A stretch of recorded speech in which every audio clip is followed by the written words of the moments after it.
वरना वरना ओढ़ लेना लुगड़ी और पहन लेना चूड़ियां। ये कर्नल केसरी सिंह राठौर कर रहा है।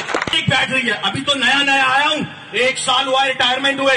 अगर 5 साल टिक गया तो कईयों की बटीर बुलाऊंगा और घर जा जाके बुलाऊंगा। अब मैं सिर्फ और सिर्फ अपने समाज का सिपाही बन के रहूंगा। राजस्थान लोक सेवा आयोग यानी आरपीएससी के कार्यवाहक अध्यक्ष के रूप में लेफ्टिनेंट कर्नल सिंह की नियुक्ति के बाद सियासत गर्मा चुकी है।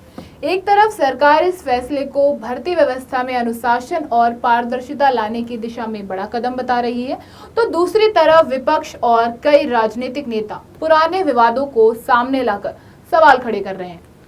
दरअसल ये वही केसरी सिंह है जिनकी आरपीएससी सदस्य के रूप में नियुक्ति को लेकर साल 2023 में बड़ा विवाद हुआ था। उस समय तत्कालीन मुख्यमंत्री अशोक गहलोत ने भी सार्वजनिक रूप से कहा था कि ये तो दुखद घटना हो चुकी है और माना था कि उनकी सिफारिश पर भी केसरी सिंह को आरपीएससी सदस्य बनाया गया था। गहलोत के इस बयान ने उस समय राजनीतिक गलियारों में काफी हलचल मचा दी थी और नियुक्ति को लेकर सरकार को विपक्ष के तीखे हमलों का सामना करना पड़ा था। अब जब केसरी सिंह को आरपीएससी का कार्यवाहक अध्यक्ष बना दिया गया है, राष्ट्रीय लोकतांत्रिक पार्टी के प्रमुख एवं नागौर सांसद हनुमान बेनीवाल ने भी इस फैसले पर निशाना साधा है। बेनीवाल ने कहा कि आरपीएससी में उन्हीं लोगों की नियुक्ति हो रही है जिनके बारे में खुद गहलोत सरकार ने कहा था कि उन्हें नियुक्त करना उनकी भूल थी। उन्होंने ये भी याद दिलाया कि प्रधानमंत्री नरेंद्र मोदी, गृह मंत्री अमित शाह और भाजपा के राष्ट्रीय अध्यक्ष जेपी नड्डा समय समय पर आरपीएससी जैसी संस्थाओं में राजनीतिक नियुक्तियों का विरोध करते रहे हैं और मेरिट आधारित चयन की बात करते रहे हैं। ऐसे में अब ये सवाल उठना स्वाभाविक है कि क्या आरपीएससी में राजनीतिक प्रभाव पूरी तरह खत्म पाया गया है या नहीं।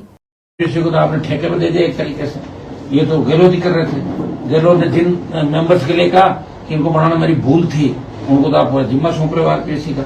आरपीएससी के अंदर ले जाके कहाँ से डाल रहे हो मेंबर, पता ही नहीं किसका परिचय बाद में पता चलता है ये कौन है। राजनीतिक नियुक्तियां आरपीएससी के अंदर बंद होनी चाहिए। ये मैं नहीं कह रहा हूँ, अमित शाह, मोदी और नड्डा जी यहाँ कह के गए थे तीनों कि हमारी सरकार बनी तो ऐसा ही भर्ती के अंदर ये करेंगे, हम ये किसी भी जांच कराएंगे, हम आरपीएससी का पुनर्गठन करेंगे यूपीएससी की तर्ज पर। कब करेंगे? इधर राजस्थान के छात्र नेता निर्मल चौधरी ने भी नियुक्ति को लेकर सवाल उठाए हैं। उन्होंने कहा कि जिस व्यक्ति की नियुक्ति पहले से विवादों में रही है, जिस पर राजनीतिक बहस हो चुकी है, उसे प्रदेश की सबसे महत्वपूर्ण भर्ती संस्था की कमान सौंपना कई नए सवाल खड़े करता है।